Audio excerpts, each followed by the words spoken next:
He had land, cattle, and every wealthy widow in the territory chasing him. He chose the poor girl everyone laughed at. Then the epidemic hit, and they gave him a choice: abandon her or lose everything he'd built. This is the story of what happens when a man decides that what he owns is worth less than who he stands beside. If you've ever been underestimated, overlooked, or told you weren't enough, stay until the end. And before we begin, drop a like and tell me in the comments, what city are you watching from? I want to see how far this story travels. The morning Wade Mercer rode into Red Hollow for the first time in 3 weeks, he could tell something had shifted. It wasn't anything he could name right away, just a feeling, the way a man who spent enough years reading weather and livestock learns to read other things too. The way conversations paused a half-second too long when he passed. The way Dottie Alcott at the dry goods counter smiled at him, with her eyes doing something her mouth wasn't quite saying. He tied his horse at the rail outside Garfield's supply store, pulled his hat down against the October wind, and told himself he was imagining it. He wasn't. By the time he'd loaded a half-dozen sacks of grain onto the wagon bed and settled accounts with old Marcus Garfield, 3 separate people had found a reason to mention Margaret Holt's name in conversation. Marcus himself brought it up sideways, the way men do when they want to say something but don't want to be the one who said it. "Heard the Holt widow's been asking after Thornfield Ranch," Marcus said, sliding Wade's receipt across the counter without quite meeting his eyes. "Just making conversation." "Just making conversation," Wade agreed and left it at that. Margaret Holt was 51 years old and owned more grazing land east of the Darrow River than any other single landowner in the territory, including the railroad men who'd tried to buy her out twice and failed both times. Her husband, Chester Holt, had died of a bad heart 4 years back, leaving Margaret with 3,000 acres, a cattle herd that had been mismanaged into half its former size, and a particular talent for knowing which direction money was moving before anyone else did. She'd spent those 4 years quietly rebuilding, hiring the right men, cutting the wrong ones loose, and watching the territory like a hawk watches a field mouse from 200 feet up. Wade was 34.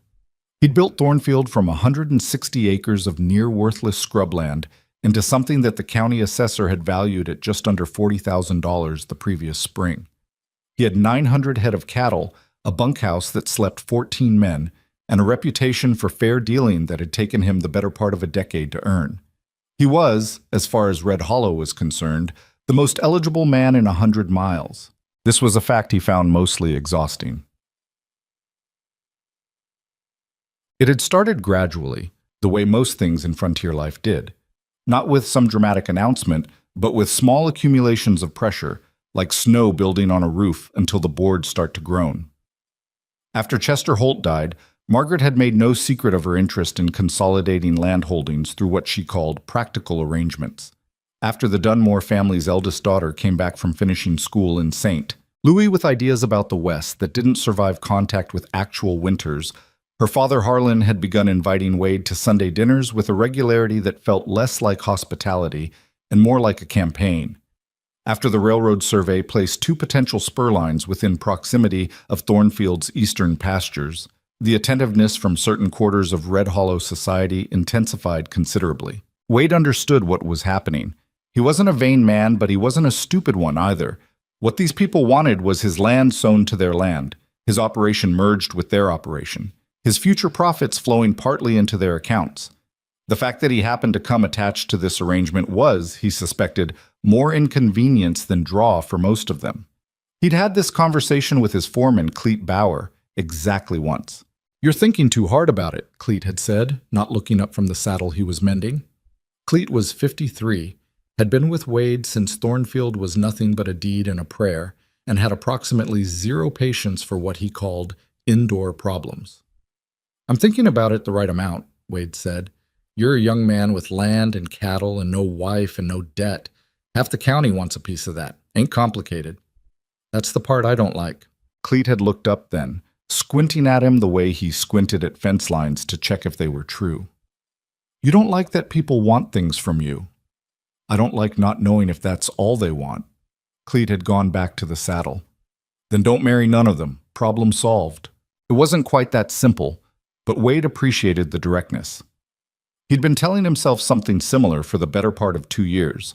Through dinners he hadn't quite wanted to attend, and conversations he'd navigated carefully, and at least one occasion when Margaret Holt had cornered him at the Andersons' harvest gathering and laid out what she clearly considered a very reasonable business proposal, framed just loosely enough as social conversation that he couldn't address it directly without causing a scene neither of them wanted.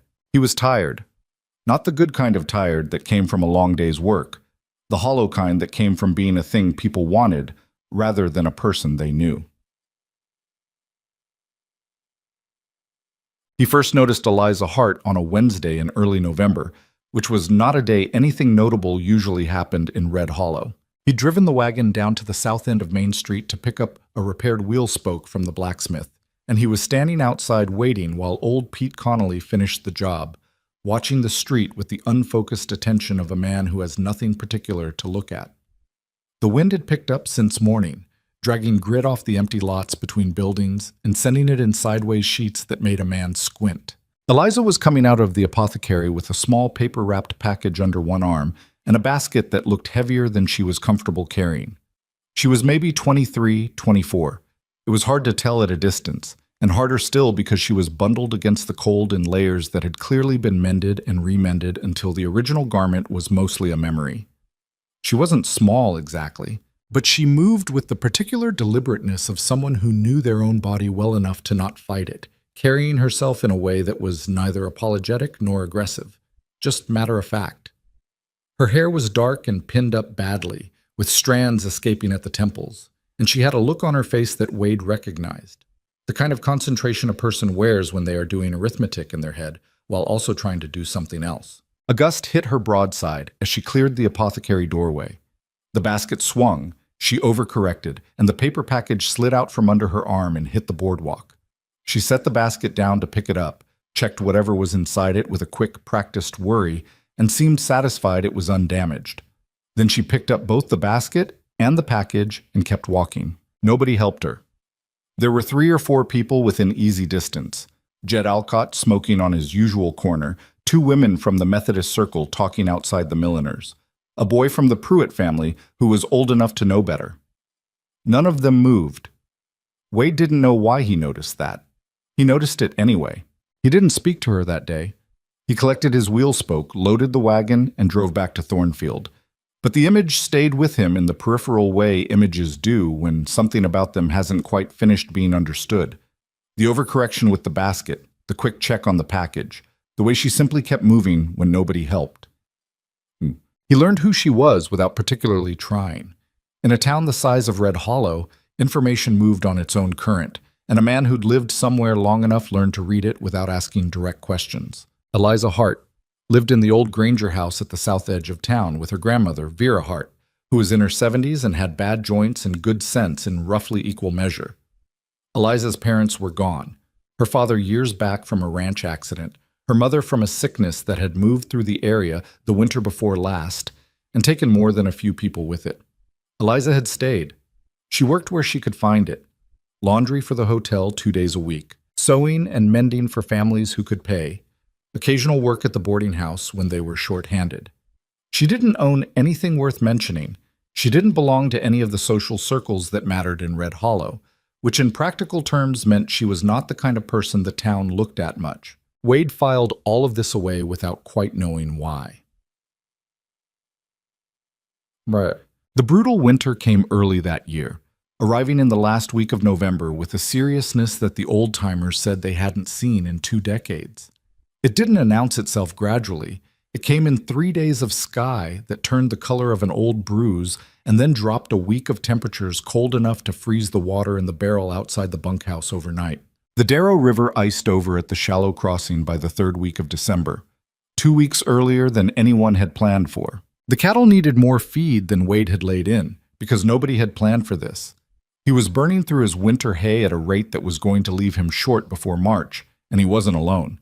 Most of the ranchers in the area were in similar straits, working through their reserves faster than they'd calculated, watching the sky with the particular helplessness of men whose plans have been overruled by weather. In town, the hardship was different, but no less real.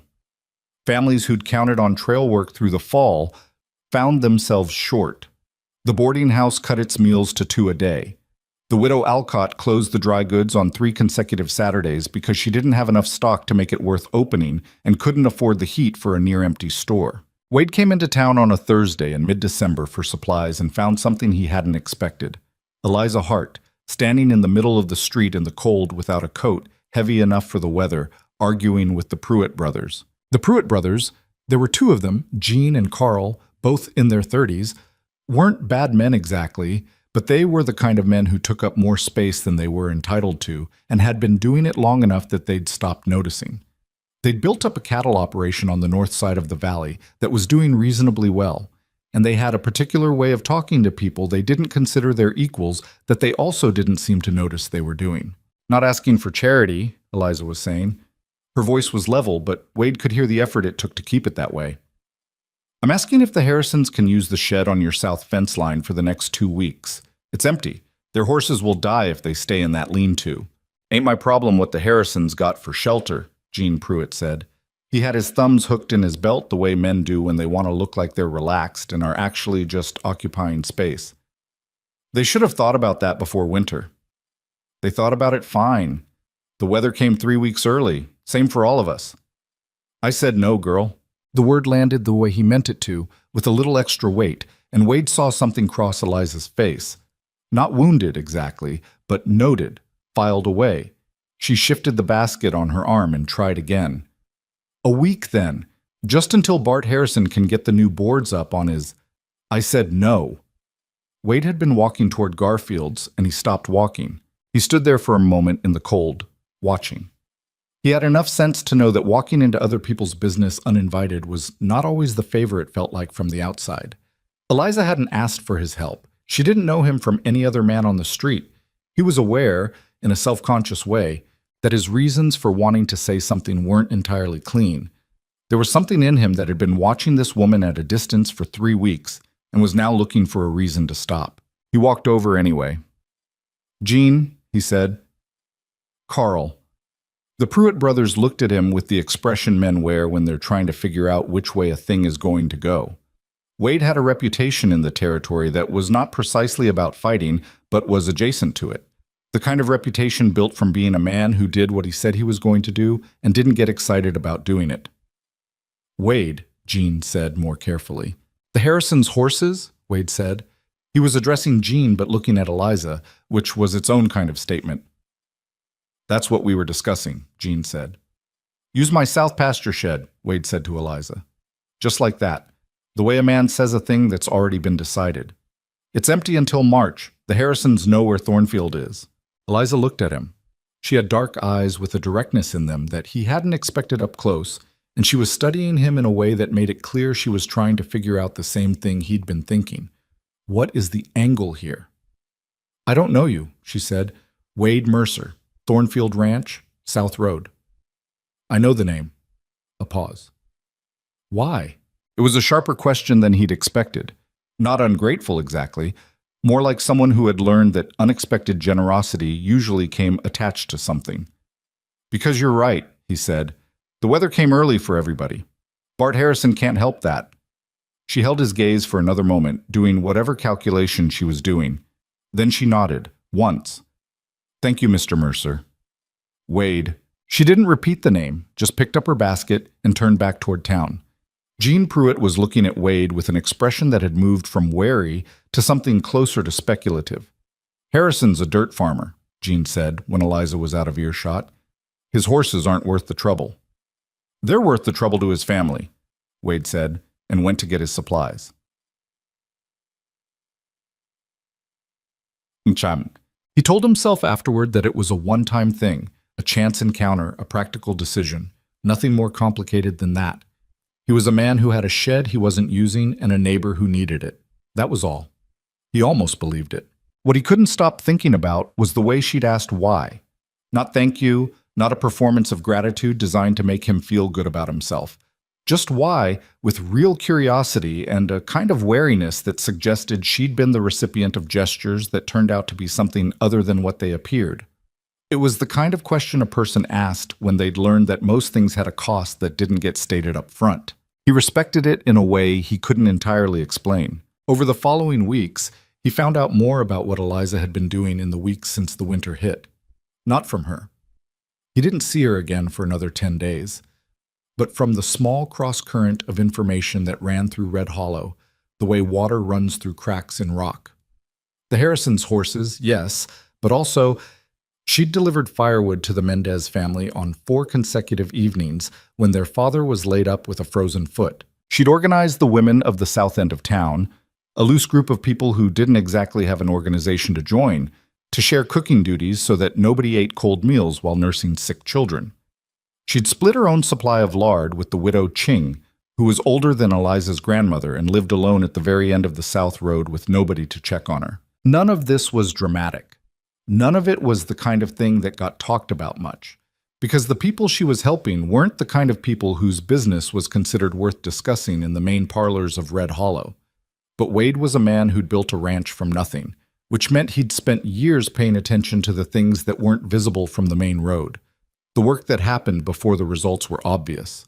He recognized what she was doing. He recognized the particular intelligence of it. Not charity exactly, more like logistics applied to human beings. Finding the inefficiencies, plugging them. He started finding reasons to come into town. The second conversation happened at the boarding house on a Tuesday, when Wade had come in to settle a bill for one of his hands, who'd been laid up there for a week with a broken rib from a fall. Eliza was in the kitchen. She'd been picking up shifts there when the regular girl was out sick. And she came through the door into the main room with a tray of coffee cups at exactly the wrong moment, which was the moment when Harlan Dunmore was explaining to someone across the room why he thought the south end of Red Hollow ought to be consolidated into something more manageable, by which he clearly meant cleared of the people currently living in it. She heard part of it.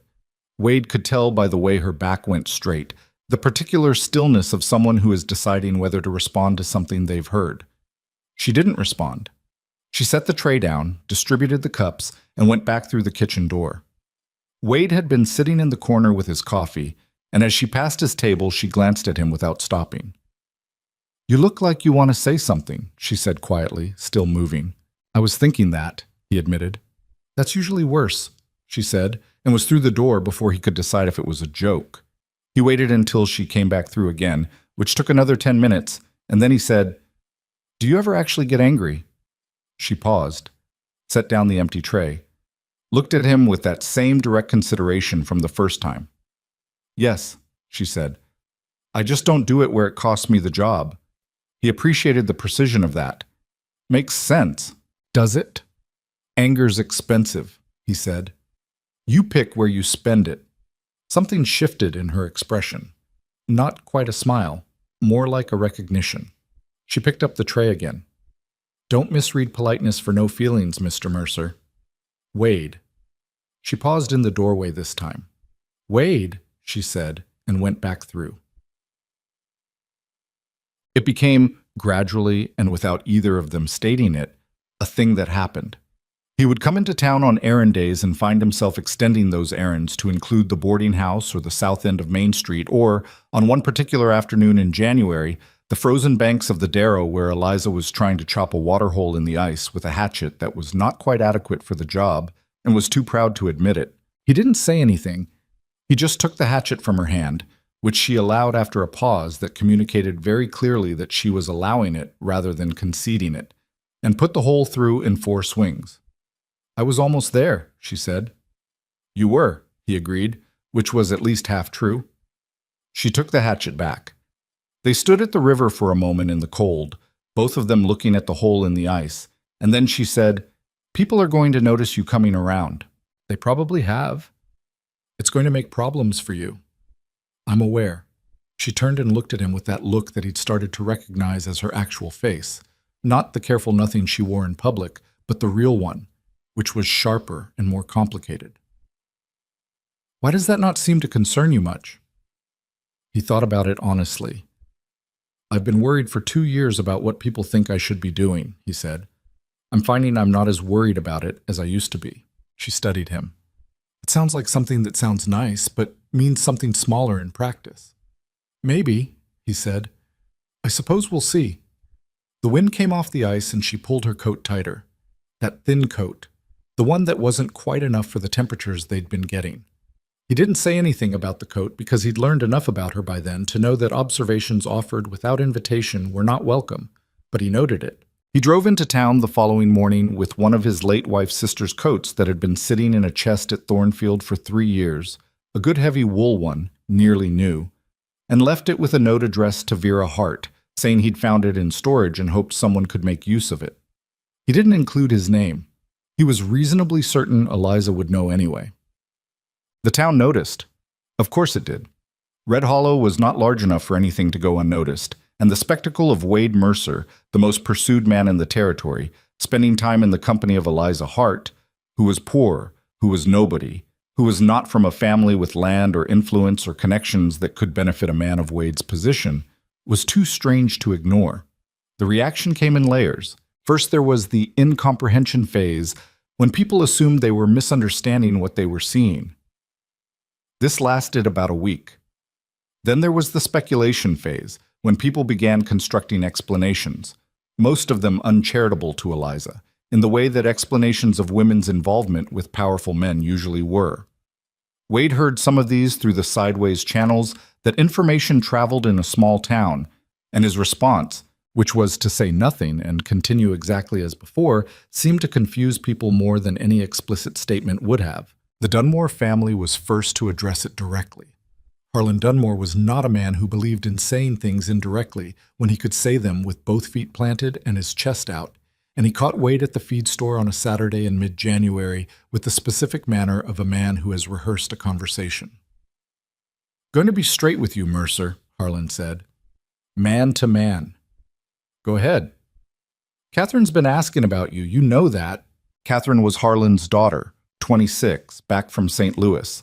Handsome enough, with Harlan's tendency to see the world in terms of what it owed her. Wade had sat across a dinner table from her 5 times. "I know she's been friendly," he said carefully. "More than friendly. Harlan's been patient. She's been patient. There's talk now about your time with that Hart girl, and I'm telling you as a friend, this isn't doing you any favors.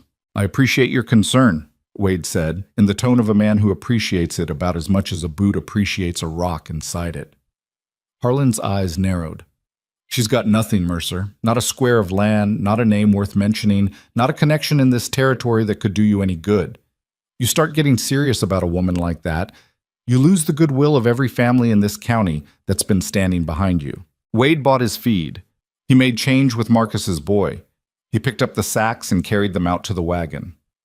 Harlan followed him, not quite finished. "I'm not saying anything against the girl personally," Harlan said, which was what people said when they were saying something against the person personally. "I'm saying be smart. You've built something here. Don't throw away opportunity over—" "Harlan," Wade said, loading the last sack. "I'll think on what you said." He said it the way a man says he'll pray on it, meaning he won't, and they both know it, and the conversation is over. Margaret Holt was more subtle. She didn't corner him in public. She sent a note through proper channels, inviting him to a small dinner. Just a few neighbors, nothing formal, at the Holt property the following Sunday. He went, because refusing Margaret Holt's invitations required more energy than attending them, and he'd been hoping that his continued disinclination toward anything she'd signaled would communicate itself eventually. The dinner was not just a few neighbors and nothing formal. It was 8 people, 4 of whom had adjacent land holdings or cattle interests, and the other 4 of whom were positioned strategically around the table to create the impression that everything happening was perfectly ordinary. Margaret had done her hair differently than she usually wore it, and had on a dress that probably cost more than Eliza made in 3 months. She was a sharp woman, Margaret. Wade respected that, even when he found it wearing. Halfway through the meal, she brought up the Hart situation with the delicacy of a woman who had spent 50 years saying what she meant while appearing not to. "I understand the Hart girl lost her mother last winter," she said, addressing the table generally. "Quite sad. The south end of town has had a difficult year." "It has," Wade agreed, keeping his voice neutral. "She seems capable enough. I've seen her about." A pause while she attended to her plate. "There's talk, of course. You know how people talk." "People always talk," said Gerald Ashford from across the table obligingly. "Wade, I hope you know that whatever choices you make in your personal life—" Margaret smiled, the smile of a woman saying one thing while meaning another. Your friends are still your friends. I know that, Wade said. I appreciate it. Though naturally there are some arrangements that are more, she searched for the word, straightforward. Most things worth doing aren't particularly straightforward, Wade said, and devoted his attention to his food with an expression of such sincere appreciation for the cooking that the subject was effectively closed for the rest of the evening. He drove home in the dark with the cold coming through his coat and thought about what Eliza had said on the riverbank. It's going to make problems for you. She'd said it like a warning, but he was starting to think she'd meant it as a question, like she was asking, in her sideways way, whether he understood what he was walking into. He understood it. He wasn't sure that changed anything. Ishen. February came in mean and stayed that way. The temperatures didn't break. The Darrow held its ice. 3 families on the South Road had to be moved into the boarding house when a chimney fire took the Reyes house, and the Mendez family's roof partially collapsed under the weight of accumulated snow. Wade came into town on a Thursday and found Eliza at the boarding house, coordinating the displaced families with the specific controlled efficiency of a person who has run out of time to feel anything except what needs doing next.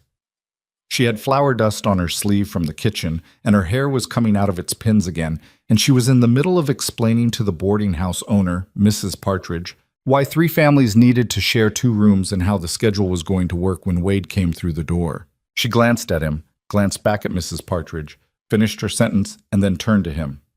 Rhea's chimney, he said. Yes. How many people? 11, counting children, he calculated. We can take 4 at the ranch. Bunkhouse has room. My cook won't mind extra for a few weeks. She looked at him. There it was again. That assessing look, the one that was doing the math on whether this was what it appeared to be. That's a long ride in this weather. I've got a covered wagon with a good canvas. Better than the boarding house floor for kids. She held his eyes for a moment. Then, I'll ask the Reyes. All right.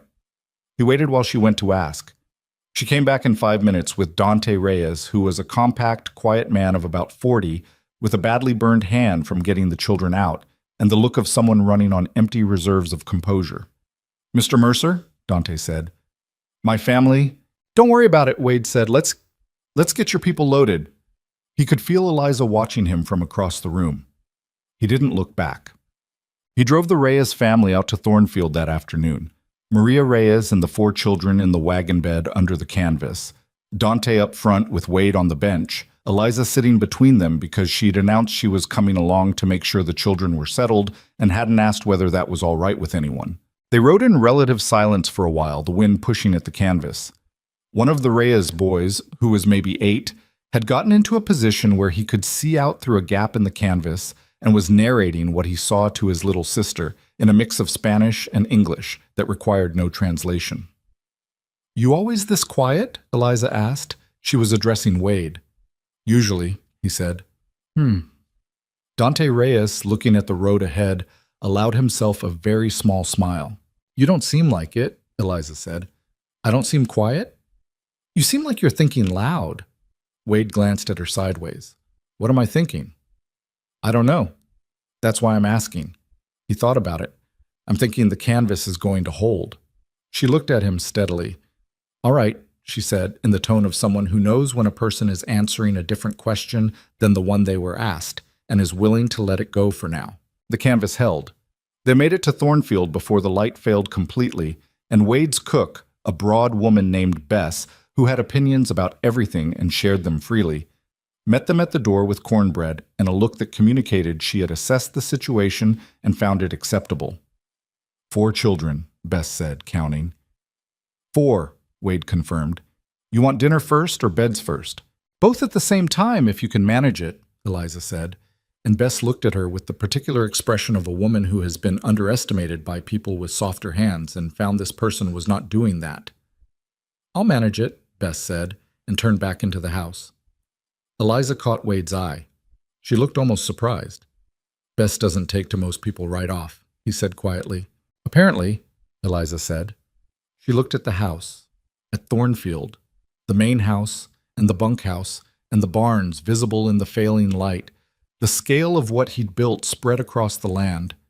She was quiet for a moment. "It's bigger than I thought. 10 years of work." "Yes," she said. "I can see that." She turned back toward the wagon. "I need to get back before dark. Mrs. Partridge will wonder. I'll drive you." "You don't have to." "I know," he said. He was already turning to get back on the bench.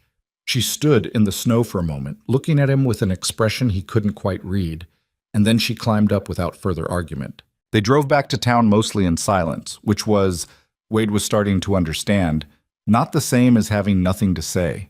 The dark came in fast, and the cold with it, and by the time he dropped her at the south end of Main Street, the stars were out, and the temperature had dropped another 10 degrees. She climbed down and turned back. "Thank you, Wade." "It's nothing." "It's not nothing," she said, matter of fact, not dramatic. "But thank you anyway." He watched her walk down the dark street toward the Granger house, pulling her coat, the wool coat, around her against the cold. She didn't look back. He sat in the wagon for a moment in the dark, the horse blowing steam in the cold air, and thought that he had been wrong about something he'd believed for a long time. He'd thought the problem with the people who'd been pursuing him was that they wanted what he had. What he hadn't quite understood until now was that the thing he'd been missing wasn't someone who wanted less from him. It was someone who wanted the right things. He turned the horse back toward Thornfield. Above him, the stars were very clear in the way they get only when the cold is serious, and the road home stretched out through the dark. And for the first time in longer than he could easily remember, he wasn't tired. The Reyes family stayed at Thornfield for 11 days. It was not the plan. The plan, such as it was, had been 2 or 3 weeks at most, just until Dante could assess the chimney damage and determine whether the house was salvageable or whether they needed to start making harder decisions. But 11 days turned out to be enough time for certain things to settle into place that couldn't be unsettled afterward. And Wade would think back on those 11 days later as the period when everything that had been gradual and unspoken between him and Eliza became something else. Not declared exactly, but visible in the way that pressure becomes visible in a structure before anything actually breaks. Eliza came out to this ranch every other day. She told herself, and told anyone who thought to ask, that she was checking on the children, which was true. Maria Reyes was a capable woman, but she'd taken a bad scare from the fire and was quieter than usual. And the 2 youngest children weren't sleeping well. And Eliza had a particular gift with children that had nothing to do with sentimentality. She was just honest with them in a way that most adults weren't, and they responded to it the way creatures respond to something that doesn't pretend to be other than what it is. But she also came because Thornfield had started to mean something to her that she was not entirely comfortable examining directly. It was not the size of the place or what it represented. It was something smaller than that. The way Bess ran the kitchen with the particular organized chaos of someone who has made peace with feeding a lot of people. The sound of the ranch hands coming in from the cold with their boots and their complaints. The smell of hay and coffee and wood smoke that had worked its way into the walls of the main house until it was just what the air smelled like there. And Wade. Mostly Wade.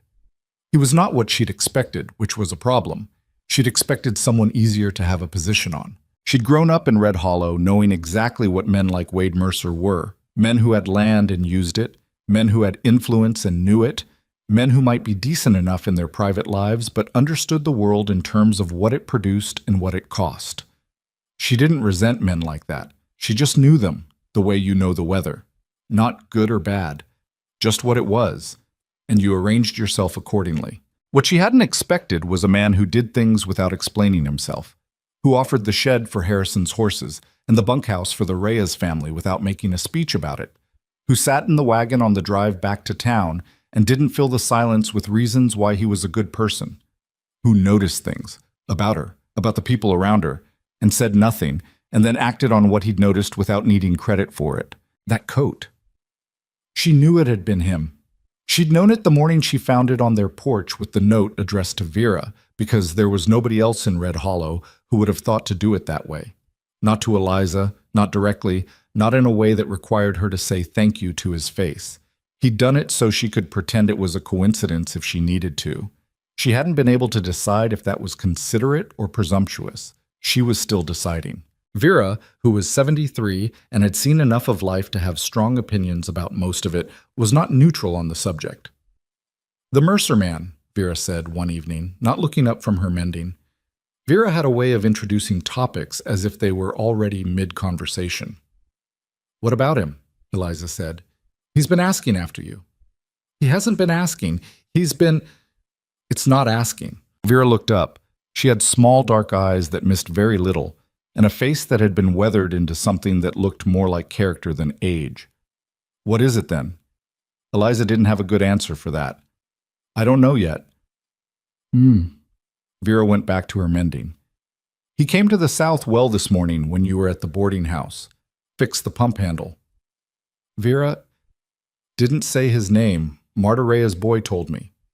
The pump handle's been broken for a month.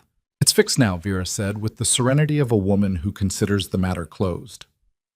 Eliza sat with that for a while. Outside, the wind was doing what it had been doing for weeks, pushing at the walls, finding the gaps, making everything slightly worse than it needed to be. You think he's genuine, Eliza said. I think he fixes pump handles when nobody's watching, Vera said. That's a different kind of man than the ones who fix them when someone is. Well, the gossip turned sharp in the third week of February, the way gossip does when it stops being speculation and starts being consensus. Eliza heard most of it secondhand, through the sideways channels available to a woman who worked at a boarding house and did laundry for people who talked while she worked.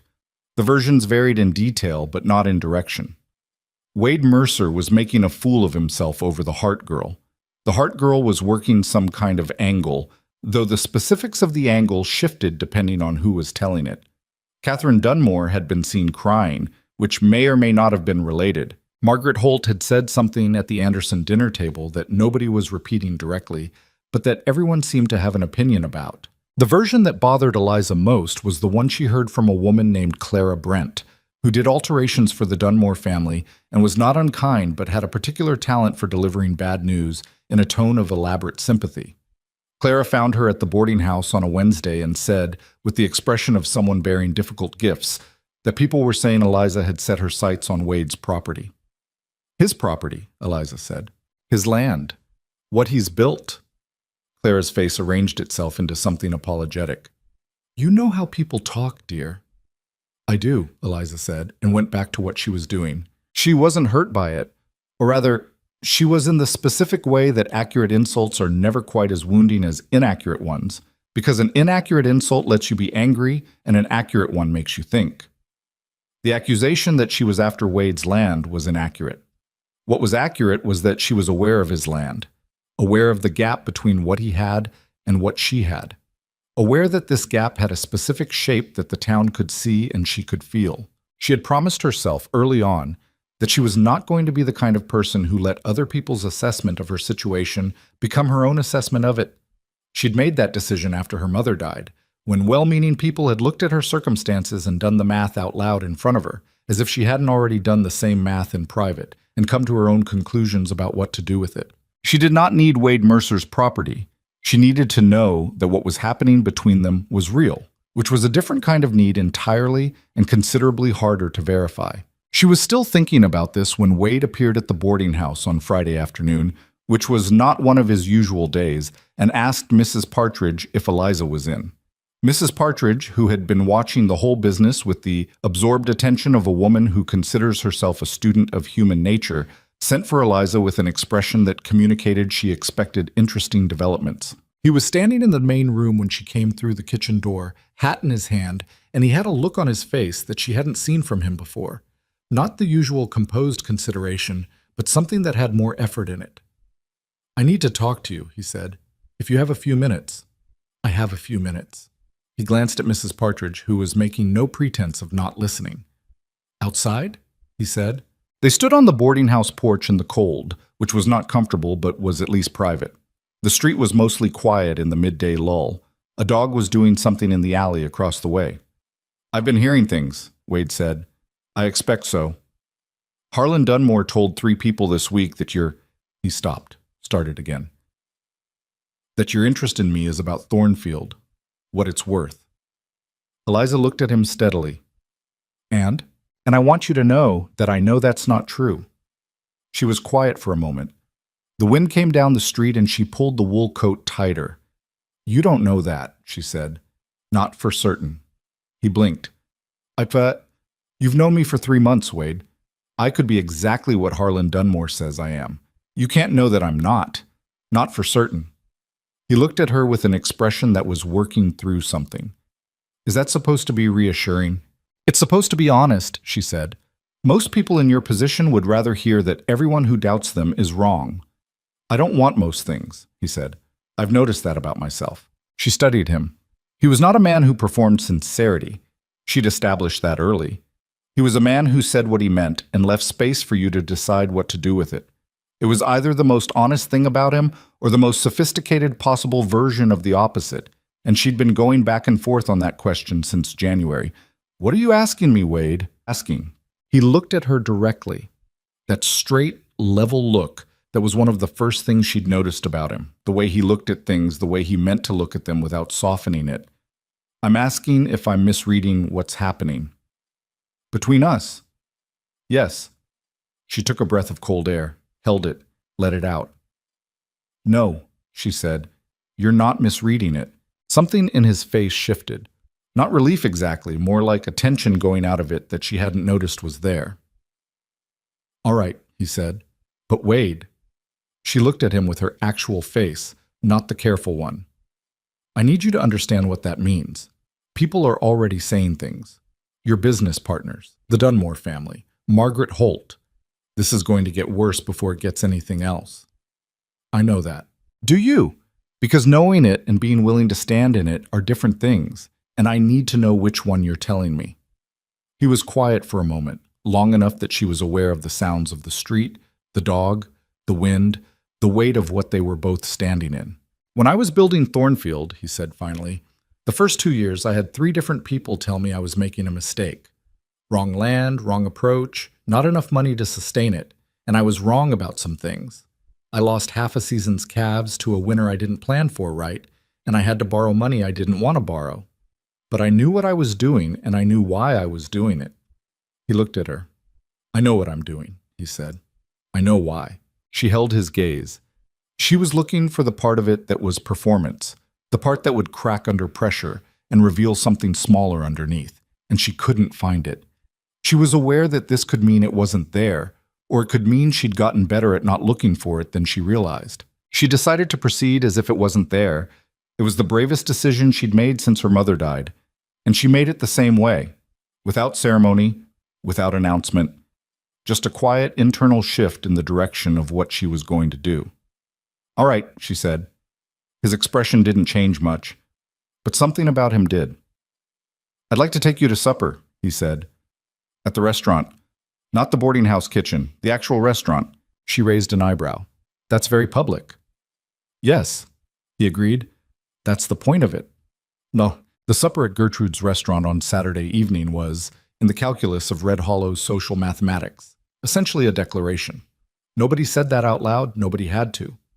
The restaurant was not large enough for anything to go unobserved, and by the time Wade and Eliza had finished their meal and Wade had walked her back to the Granger house, in full view of anyone who happened to be on the South Road, which several people seemed to find reason to be, the information had already begun traveling through the channels that information traveled in that town. Eliza had worn the best dress she had, which was not particularly fine by the standards of the women who usually occupied Gertrude's better tables. She'd known this going in. She'd stood in front of the small mirror in the back room and looked at herself with the clear-eyed honesty she tried to apply to most things. And she'd decided that she was not going to apologize for what she looked like or what she had or what the dress was. Because if this was going to work, it was going to work with her as she actually was, not a version of her that was trying to take up less space. Wade hadn't said anything about how she looked. He'd offered his arm outside the restaurant and said, "You ready?" And she'd said yes, and that had been the entire pre-dinner ceremony. It was, she thought, exactly right. At the table, they talked the way they'd started to talk, directly, with more silence than most people were comfortable with, circling the real topics through the practical ones. He told her about the new grazing rotation he'd been considering for the spring. She told him about the problem with the boarding house kitchen's water supply. He asked about her grandmother's joints, whether the willow bark tea the apothecary had given her was helping. She told him it helped some days and not others. She likes you, Eliza said, which was not a small thing. Vera did not like most people. She told me, Wade said. Eliza looked up. When did you talk to her? Few weeks ago, when I fixed the pump. He said it without any particular expression, the way a man mentions something he assumed was already known. She told you she liked you. She said I had good sense about what to leave alone. He considered this. I think that was the compliment. Eliza laughed. It came out more easily than she expected. A real one, not the polite version she used at the boarding house. Wade looked at her with an expression of uncomplicated pleasure, like a man who'd been waiting for something and was glad it happened. The meal was good. The evening outside was cold, but they sat long enough that the cold didn't seem to matter. On the walk back, she said, People saw us. Yes. Tomorrow it's going to be in every parlor from here to the Darrow. Probably. She glanced at him sideways. You're very calm about it. I've been calm about it since January, he said. I was just waiting to see if you got there too. She walked beside him for a moment, looking at the dark street, at the lights in the windows of the houses they passed.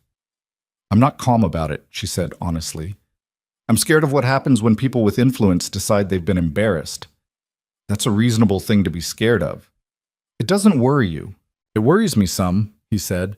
Not enough to change what I'm doing. She stopped walking. He took one more step and stopped too, turning back to look at her. They were standing in the middle of the South Road with the cold around them and the lights of the Granger house visible 50 yards on. Why not? She said. And she meant it as a real question, not a challenge. She was trying to understand something that she hadn't been able to fully reach yet. Something about how a man built the way he'd been built by a life that rewarded caution could be this unguarded about something this uncertain. He thought about it. She appreciated that he thought about it instead of answering quickly. But because I spent 2 years being careful, he said. Being careful about every woman who came around because I didn't know what they wanted and didn't trust that I did. And it made me, he paused. Small, he said finally. It made me small inside. Like I was protecting something that was shrinking because I was protecting it. She looked at him. He looked back. You didn't do that to me, he said. I don't know how to explain that better than that. She was quiet for a moment. The wind moved through the dark. Somewhere distant, one of the boarding house horses made a sound that carried in the cold air. Okay, she said. She turned and kept walking toward the house. He fell into step beside her, and they covered the last 50 yards without speaking, which felt completely natural, and also underneath like something she was going to remember for a long time. At the gate, she turned. Thank you for supper. Thank you for coming. She went inside. She stood in the narrow hall and listened to his boots on the porch, then the steps, then the crunch of his footsteps going back up the road. Vera was asleep already, the house quiet and cold. The fire burned low. Eliza built it back up, sitting on her heels in front of the grate with a piece of kindling, coaxing the coals back to life. She was scared. She'd told him the truth about that, but she was also, and this was the part she hadn't said, the part she was still working out, something else. Something that felt like the particular sensation of deciding to stop holding yourself at a distance from a thing and letting it be real. Outside, the cold pressed against the walls of the Granger house, but the fire was coming back, and the room was warming, and in the morning there was going to be a great deal of noise from certain quarters of Red Hollow. She found, to her own moderate surprise, that she was ready for it. The noise came as Eliza had predicted it would, and it came hard. It started the Monday after the supper at Gertrude's, when Harlan Dunmore called on two of his closest business associates, Gerald Ashford, who held paper on 3 of the smaller ranches in the valley, and Tom Briggs, who controlled the primary cattle buyer contract for the northern end of the territory, and had a conversation that was framed as concern for the community, but was, in practical terms, a coordinated withdrawal of goodwill. By Tuesday, Wade's foreman Cleet had heard from 2 separate hands that the Briggs outfit was reconsidering its arrangement with Thornfield for the spring drive. By Wednesday, Gerald Ashford had let it be known through channels that his patience with certain outstanding credit arrangements was becoming finite. Wade heard all of this from Cleet on a Thursday morning in the barn, while they were looking at a horse with a cracked hoof that had been coming on for a week and had finally gotten bad enough to require attention. Cleet delivered the information the way he delivered most information, without particular inflection, watching the horse, letting the facts arrange themselves without commentary. When he was done, Wade was quiet for a moment. Briggs actually said reconsidering, Wade said. Or someone said he said it. Someone said he said it, Cleet admitted. But Briggs and Ashford don't move separate on things like this. If one's talking, the other's already decided. And Harlan's behind it. Harlan's the one who called the meeting. Wasn't a secret. Wade crouched down next to the horse's bad leg, running his hand along the hoof wall, feeling where the crack had spread. It was going to need packing and rest, and at least 6 weeks before the animal was fully useful again. Another thing that had been fine 3 weeks ago and wasn't fine now. All right, he said. Cleet looked at him. All right, meaning what? Meaning I heard you. Wade. Cleet had a particular tone he used when he thought Wade was about to do something that required more thinking than it was getting. He used it rarely, which was why it landed. Briggs is your biggest buyer. Ashford holds the note on the east pasture fencing. This isn't Harlan being annoyed. This is organized. I know what it is. Then say what you're going to do about it. Wade stood up, brushing the dirt from his knee. I'm going to fix this horse's hoof. Then I'm going to talk to Eliza. Cleet stared at him for a long second. You're going to talk to the girl. Yes. Not Briggs, not Ashford. Not yet. Cleet turned back to the horse with the expression of a man who has said his piece and is prepared to be wrong about something but is not enjoying the prospect. Your ranch, he said. It is, Wade agreed, and went to find the packing compound. He drove into town that afternoon, and what he found when he got there was something he hadn't fully anticipated. Not because he hadn't known it was possible, but because knowing a thing abstractly and seeing it in a person's face are different things. Eliza was at the boarding house, but she wasn't working. She was sitting at the end of the long table in the main room with a cup of coffee that had gone cold, and she had the look of someone who had been informed of several things recently and was working through the implications with the thoroughness that she applied to everything. When she saw him come through the door, something in her expression shifted. Not relief, not alarm, but that particular Eliza Hart stillness that meant she was deciding how to handle what came next. You've heard, she said. Most of it, probably. He sat down across from her, uninvited, which she didn't object to. What have you heard? Clara Brent came by this morning. She wrapped both hands around the cold coffee cup. Harlan Dunmore is telling people you're going to lose the Briggs contract because of me. That Ashford is going to call the note on your fence line. She paused. That I've been a weight on you since January, and you're too stubborn to see it. Clara Brent said that. Clara Brent delivered it. She had the decency to seem sorry about it. Eliza looked at him. Is it true? About Briggs and Ashford? Probably, most of it. She took a breath. Wade, don't, he said. She stopped. I know what you're going to say, he said, and I need you to not say it for a minute because I've been hearing versions of it from Cleet all morning, and I'd like to think about it without that particular argument in the room. She looked at him for a long moment, doing her calculation. Then she nodded slowly and let him have the silence. He looked at the table. He looked at his hands on it. He thought about Thornfield, not the number the assessor put on it, not the 900 head or the 14 men in the bunkhouse, but the specific physical reality of it. The way the east barn smelled in the morning, the sound the windmill made when the weather was coming in from the north, the creek at the back of the south pasture that ran clear in spring and low in August and had never once run dry in 10 years. He thought about what it had cost to build it and what it would cost to lose pieces of it. He thought about what it would cost to let Harlan Dunmore be right about him. If I go to Briggs and smooth this over, he said finally, I'm telling him the problem is gone. And the problem being gone means something specific. Eliza was very still. And if I go to Ashford and renegotiate the note under these circumstances, I'm doing the same thing. He looked up at her. I'm not willing to do that. She held his gaze. There were things moving in her expression that she was keeping off her face with some effort, and he could see the effort, which was more than she usually allowed. The note on the fencing, she said carefully. What happens if he calls it? I cover it. It's tight, but I cover it. And Briggs. Briggs is a problem. The spring drive is the biggest income Thornfield sees all year. He paused. I've been thinking about the Henderson outfit. Smaller buyer, lower price per head, but Henderson doesn't do business the way Briggs does. He doesn't run political arrangements through his contracts.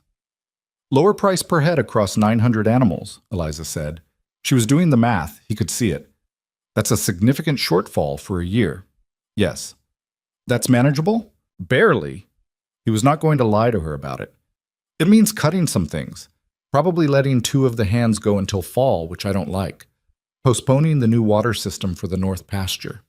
He looked at her. It's not ruin, it's a bad year. She was quiet for a moment. Then, Harlan Dunmore knows all of this. He's calculated it. He has. He's betting you'll fold. He is. She set down the coffee cup. She looked at the table and then at him and then at the table again, and he could see her working through something that had multiple sides, the way she did everything. Wade, she said, I need to ask you something, and I need you to answer it straight. Go ahead. If I hadn't come into this, if we'd never had supper at Gertrude's, if you'd kept whatever this was between us private enough that Harlan Dunmore didn't have anything to work with, would you be in this position? He looked at her steadily. No. So I am the source of this particular problem. Harlan Dunmore is the source of this problem. That's not the same as no. He didn't argue with the logic of it, because she was right and they both knew it. What are you asking me, Eliza? She looked at him with her real face, the one that didn't negotiate. I'm asking whether this is worth it to you. Not the speech version, the actual answer. The actual answer was the kind of thing that was hard to say because it sounded like the speech version even when it wasn't. He thought about how to say it true. I've been running Thornfield for 10 years, he said slowly, and for the last 2 of those years, I've been managing what people want from me, managing who gets access, managing what I let people think. And the ranch is fine. The ranch is very fine. And I have been, he stopped, looked for the honest word. Hollow, he said. I've been hollow in there. She was watching him without interrupting. You are the first person in 2 years that I have not once felt like I was managing, he said, and I understand that's not a normal thing to tell somebody, but you asked for the actual answer. She was quiet for a long time, long enough that the sound of the street outside filled the room. Someone's horse, a door closing somewhere, the wind off the open plain pushing at the building. All right, she said. Not dramatically, not with tears or a speech, just all right, the way she said most things, direct and final and meaning exactly what it said. All right, he agreed. She stood up, picked up the cold coffee and took it to the kitchen and came back without it, stood across the table from him with her hands at her sides and looked at him. Then we need to talk about the spring drive, because I have an idea. He looked at her. You have an idea. Henderson isn't your only alternative to Briggs. The Callaway operation down in Marsden County, they've been trying to expand their buyer network for 3 seasons. I know this because Tom Callaway's wife comes through here every fall, and I did her laundry and she talks when she thinks nobody's listening. Eliza paused. Callaway pays Briggs' rate. Maybe better. And he has no relationship with Harlan Dunmore because they had a land dispute 4 years ago that ended badly. Wade stared at her. Callaway, he said. I haven't thought about Callaway. Most people haven't. He's smaller than Briggs, but he's growing, and he's been looking for exactly what you have. A large, reliable herd with clean documentation and a reputation for fair dealing. She looked at him steadily. Write to him, this week, before Briggs makes anything official. He was still looking at her. How do you know his rate? His wife told me what they sold their own cattle for last fall, and what margin they were working on. I can do subtraction. He was quiet for a moment. Then, you've been thinking about this. Since Tuesday, she said, when Clara Brent came by. He realized then, fully, not just at the surface, what Vera had meant. Not that Eliza was smart, though she was. Not that she was practical. It was the specific combination of the two, the way her mind went straight to the shape of a problem and started working the edges without needing anyone to tell her it was her problem to work. Eliza's, he said. What? Thank you. She picked up her coat from the back of the chair, the wool one. Don't thank me yet, she said. Callaway might say no.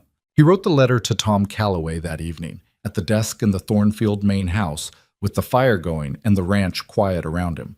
He wrote it the way he did everything, straight, without elaboration, the facts of the herd, and the terms he was looking for in a brief account of the situation that was honest enough to be credible. He posted it the following morning. Then the epidemic started. So, it came in the way most disasters came on the frontier, not announced, not gradual, just suddenly there when it hadn't been before. The first animals showing symptoms were in Cleet's morning count on a Friday in early March.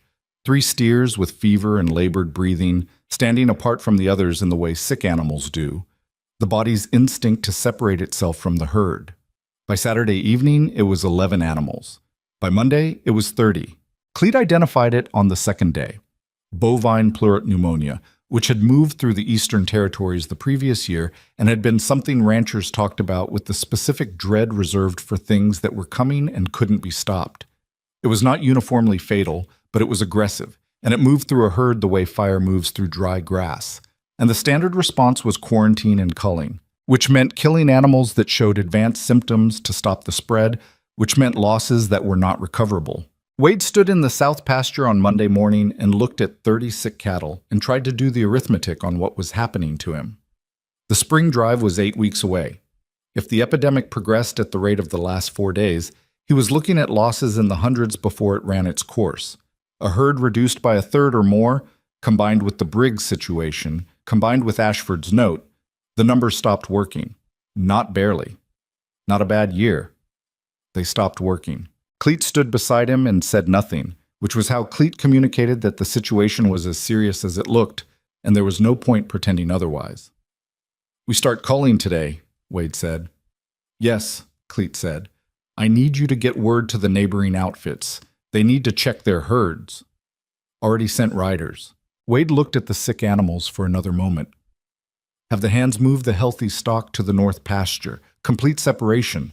Double the distance we think we need." "Done by noon," Cleet said. Wade turned and walked back toward the barn, and the first person he thought of was Eliza. Not because he wanted comfort. He wouldn't have known what to do with comfort, had never had much practice receiving it. He thought of her because, in the 3 days since they'd talked at the boarding house, something had shifted in how he understood his own situation, and now, standing in the wreckage of the thing he'd built, he found that what he wanted was not sympathy, but someone to think alongside who wasn't going to pretend the problem was smaller than it was. He rode into town that afternoon, cutting the trip short on both ends, and found her at the south well with 2 younger women he didn't know well, doing something organized with the water barrels. She saw him coming down the road and said something to the women and walked toward him, reading whatever was in his face from 30 yards away. "How bad?" she said, before he'd fully stopped the horse. "Bad," he said. 30 animals confirmed, more likely before end of week. She took this in. "Cull in quarantine?" "Started this morning." She was quiet, working through it. "What's the loss threshold before the drive doesn't cover costs?" "I'm past thinking about the drive covering costs," he said. "I'm thinking about what's left of the herd afterward." She looked up at him on the horse.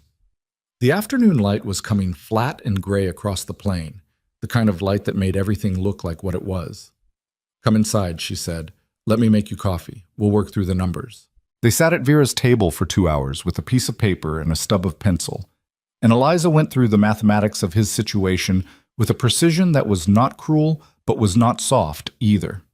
She treated it the way she treated everything, as a problem with a shape, and a shape could be worked. At the end of it, she sat back and looked at what they'd written. "You can survive this," she said. "Not comfortably, but you can survive it. If Callaway writes back favorably." "Yes." "If the culling holds the epidemic at current numbers." "Yes." "If Ashford doesn't accelerate the note." She was quiet for a moment. "Ashford is the variable I can't calculate," she admitted. "That depends on Harlan." Wade looked at the numbers on the paper. "Harlan's going to hear about the epidemic by tomorrow. It'll be everywhere." "Yes," she said. "And he's going to see it the way you're seeing it, as the worst possible moment." She looked at him. "He's going to come to you with an offer." Wade had been thinking the same thing. An offer with conditions. "He'll frame it as help," Eliza said. "He'll be generous about it. He's smart enough to know that being generous when someone is desperate is more effective than being hard.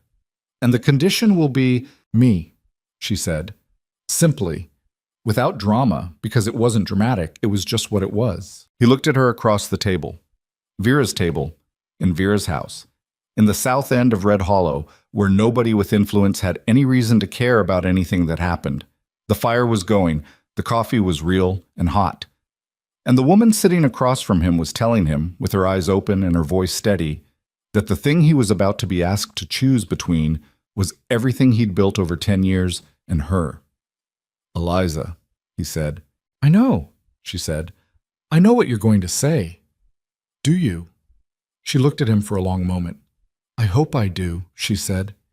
And that was as close as either of them had come to saying the thing underneath all the practical conversation, and they both felt it, and neither of them pushed it further because there was still too much that was unresolved and too much coming that they couldn't yet see the shape of. Harlan Dunmore's man arrived at Thornfield 2 days later on a Wednesday morning with a formal note requesting a meeting at the Dunmore property that Saturday. Polite, cordial, framed as a neighbor checking in during a difficult time. Wade read the note, folded it, put it in his coat pocket, went back to the pasture where Cleet was overseeing the day's work because there were still animals to cull and a herd to save, and whatever was coming on Saturday was coming whether he thought about it or not. On Thursday afternoon, a letter arrived from Tom Calloway in Marsden County. Wade read it, standing at the mail counter, one hand on the counter's edge, the way a man steadies himself against something. Calloway was interested. Calloway wanted to talk terms. Calloway was available to meet before end of March. It was not a solution. It was one piece of a puzzle that still had too many missing parts. But Wade folded the letter carefully and put it in his other coat pocket. And when he rode out to the Granger house that evening to tell Eliza, she read it and sat with it for a moment and then looked up at him. "It's something," she said. "It's something," he agreed. Outside, the March wind was pushing hard from the north, and somewhere in the south pasture, 14 of his cattle were dead from a disease that hadn't existed in his life 3 weeks ago. And on Saturday, Harlan Dunmore was going to sit across from him and offer him a way out that had a price attached he already knew he wasn't going to pay. But the letter from Calloway was in his pocket, and Eliza was across the table from him, and she had helped him find it. That was real. That was not nothing. In the specific arithmetic of a man standing in the middle of everything going wrong at once, it was in fact the number that still added up. The Dunmore property sat 3 miles north of Red Hollow, on land that Harlan's father had claimed 30 years before anyone else thought the territory was worth claiming. The main house was large by frontier standards, 2 full stories, a covered porch that ran the width of the front face, glass windows that had been hauled in from the east at considerable expense, and positioned to catch the afternoon light in a way that communicated to anyone who pulled up the drive that the man inside understood exactly what impression he was making. Wade had been here before, twice. Both times for the Sunday dinners that Harlan organized with the specific hospitality of a man who wants something and is willing to feed you well while he figures out how to ask for it. Both times Wade had sat at Harlan's long table and eaten good food and deflected the thing underneath the conversation with the patience of someone who knows the deflection is temporary. He pulled up the drive on Saturday morning with the Calloway letter in his coat pocket and 41 dead cattle behind him and whatever was left of his composure arranged carefully in front. Harlan met him on the porch. This was itself a statement, not sending a hand to take the horse, coming out himself, with his coat buttoned against the cold, and his expression set to something that was performing warmth without quite achieving it. "Wade," he said, extending his hand, "appreciate you coming out. I know it's a difficult week." "Harlan," Wade said, and shook it. They went inside. A fire was going in the sitting room, and there was coffee on the sideboard. And Gerald Ashford was already seated in the chair closest to the fire, with a cup in his hand and the look of a man who is present at someone else's negotiation, but expects to have opinions about it. Margaret Holt was not there, which was interesting. Tom Briggs was not there either, which was more interesting still. It meant Harlan had not brought his full weight to the table, which meant either he was more confident than he needed to be, or he was leaving room to escalate if the first offer didn't land. Wade poured himself coffee and sat in the chair across from Ashford and waited. Harlan settled into his own chair with the deliberateness of a man who is used to rooms arranging themselves around him. He steepled his fingers. He looked at Wade with an expression that was working hard to convey reluctant concern. "We're worried about you," Harlan said. "That's the honest truth of it, Wade. Gerald and I both. You've built something important in this valley. And what's happening with the herd is, well, it's the kind of thing that can undo a man's work faster than anyone likes to admit. It's a hard month, Wade agreed, because he wasn't going to give Harlan the satisfaction of either defensiveness or despair. More than a month if it runs its course, Ashford said. He had a dry, precise way of speaking that matched his accounting background, every word carrying exactly its weight and no more. The culling numbers you're running now, even at current progression, you're looking at losses that put serious pressure on the spring drive, and the spring drive is the engine that services your obligations. I'm aware of my obligations, Gerald. Of course you are. Harlan leaned forward slightly. That's why we wanted to talk. Because there are options here, Wade, options that keep Thornfield whole, that protect what you've built. Wade held his coffee cup and waited. Ashford's willing to restructure the note, Harlan said. Extended timeline, favorable terms. And I've spoken to Briggs. He's open to honoring the existing arrangement for this season, given the circumstances. Good faith gesture. Man to man. It was, Wade had to admit, a cleaner offer than he'd expected. No theatrics, no false sympathy. Just the practical shape of it, laid out efficiently. The only thing missing was the cost, which Harlan was building to in the way a man builds to an unpleasant necessity, by making everything before it sound reasonable enough that the necessity seems like a small thing in comparison. That's generous, Wade said. Harlan nodded. It's what neighbors do. A pause. The fire popped. Ashford examined his coffee. There's one thing, Harlan said. And there it was. The one thing, said gently, said almost apologetically, said the way Eliza had predicted it would be said. Catherine this has been hard on her, Wade. The talk around town, the situation with the Hart girl. He spread his hands. I'm not asking for anything unreasonable. I'm asking you to be a man of good sense, to recognize that there are arrangements that serve everyone well and arrangements that don't serve anyone. Wade looked at him. Say it plain, Harlan. Harlan's expression didn't change, but something behind it did, a small recalibration. He'd expected more resistance to the preamble, apparently. End it with the Hart girl. That's the whole of it. End it quietly. Let the talk die down, and everything I just described is yours. Briggs, the note, the goodwill of every family in this county that's been standing behind you. The room was very quiet. The fire did its work. Outside the glass windows, the March wind moved through the bare trees at the edge of the property. Wade set his coffee cup down on the table beside his chair. He did it carefully, the way a man handles something he doesn't want to drop. He looked at the cup for a moment, and then looked at Harlan. I'm going to tell you something, Wade said. And I'd like you to hear it as the same straight talk you just gave me. Of course, Harlan said.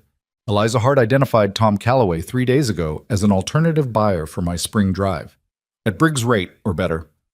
He reached into his coat pocket and set the Calloway letter on the table between them.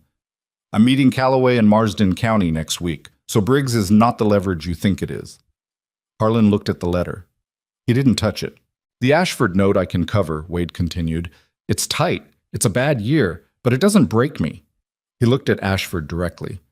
Gerald, if you're calling that note based on what Harlan's told you rather than my actual payment history, I'd like you to say so now so we know where we stand. Ashford had the expression of a man who has just realized he is less certain of his position than he was when he sat down.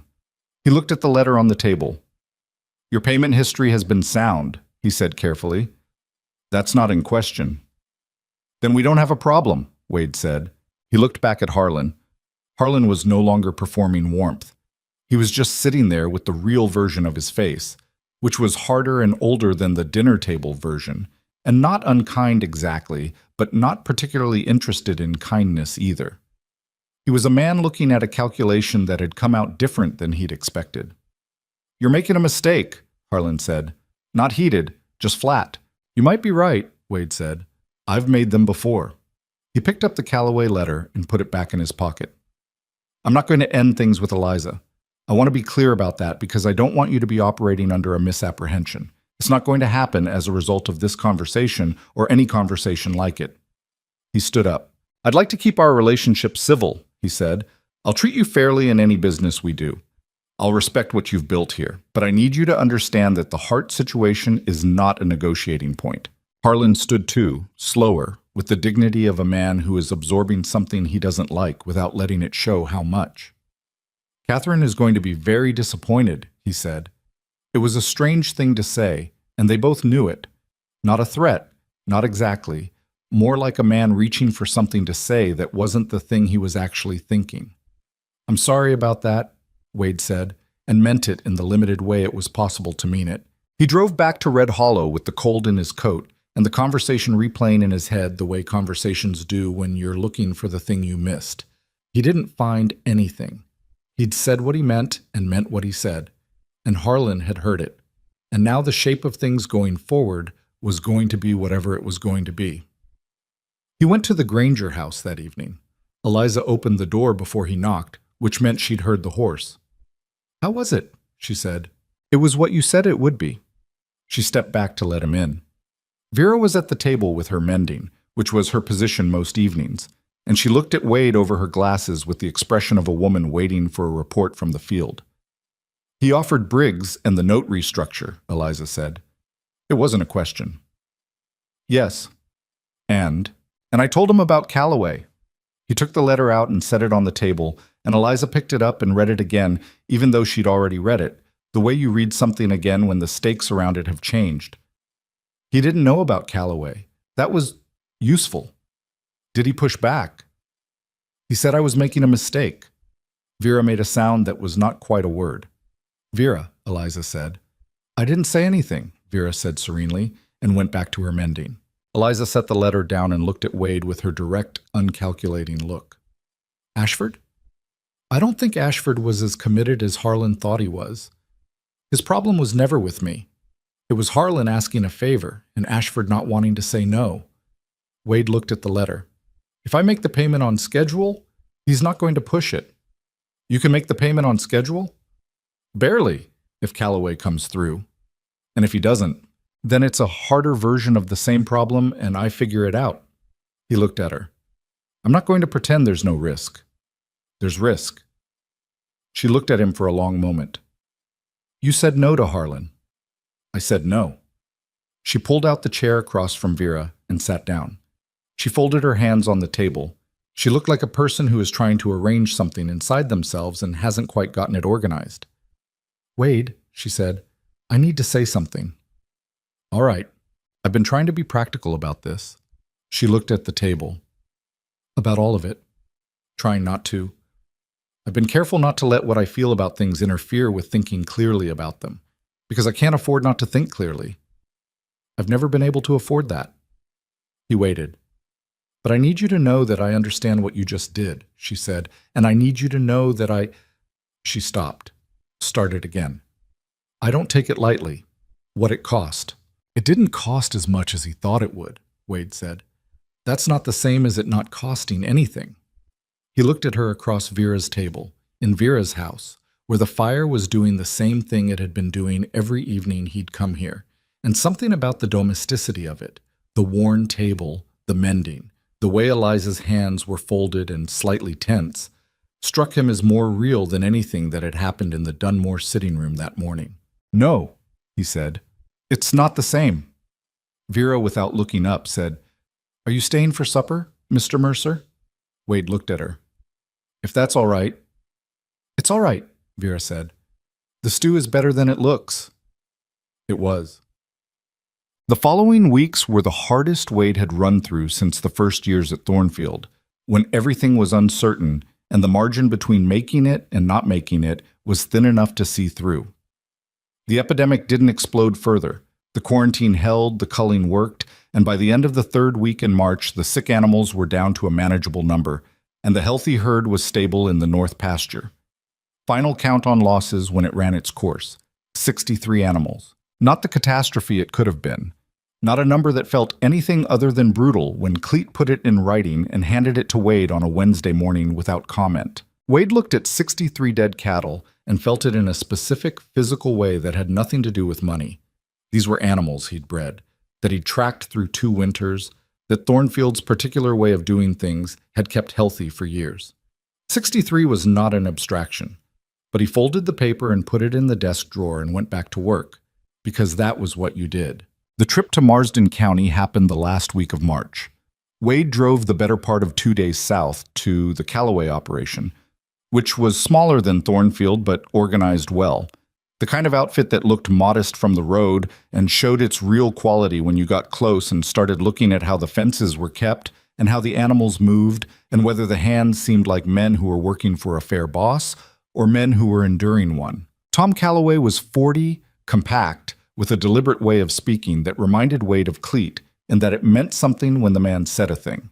They sat at Callaway's kitchen table for 3 hours and went through numbers with a precision that Wade found straightforward and satisfying. No theater, no social maneuvering, just two men looking at a practical arrangement and deciding if it worked. It worked. They shook hands at the end of the third hour on a price per head that was 3 cents above what Briggs had been paying, a detail that Wade kept to himself on the ride home, but that sat in him with a particular quiet satisfaction. He was back in Red Hollow by Saturday evening. He went to the Granger house first, before he went home. Eliza opened the door and read his face in the 3 seconds it took him to step onto the porch. "Callaway," she said. "Callaway," he confirmed. Something moved across her face. Not the careful nothing, the real one, the complicated one. She leaned in the doorway and let out a breath. "Good terms?" "Better than Briggs." She looked at him steadily. "Wade." "Yes." "I'm glad." It was a simple thing to say. She said it the way she said everything that mattered, without ornament, without the language people use when they want credit for feeling things. Just the plain fact of it. He stood on the porch in the cold and looked at her. "I'd like to ask you something." She raised an eyebrow. "Not tonight," he said. "Not standing on the porch. When we're past the spring drive and I know what the year looks like." He held her gaze. "But I wanted you to know I'm thinking about it, so you're not surprised." She was quiet for a moment. The porch light was doing something warm to the air between them. "I don't surprise easily," she said. "I know that." She looked at him for a long time, doing her calculation, and then something resolved in her face that he'd never seen before. Not the assessment look, not the careful professional nothing. Something that was simply, without defense, Eliza Hart deciding to let a thing be real. "All right," she said. She went inside. He stood on the porch for a moment and then turned and walked back to his horse. The spring drive ran the second week of April, and it ran hard. Wade and Cleet took 837 head south to meet the Callaway buyers at the arranged point on the Valley Road, which was fewer animals than any drive in the previous 4 years, but more than Wade had feared 3 weeks into the epidemic. The weather cooperated in the grudging way frontier weather cooperated. Not hostile, not pleasant, just there, requiring management. They were gone 11 days. When they came back, Red Hollow looked the same as it always did from the South Road. The water tower, the main street, the boarding house roof with the one shingle that had been lifting since fall and still hadn't been fixed.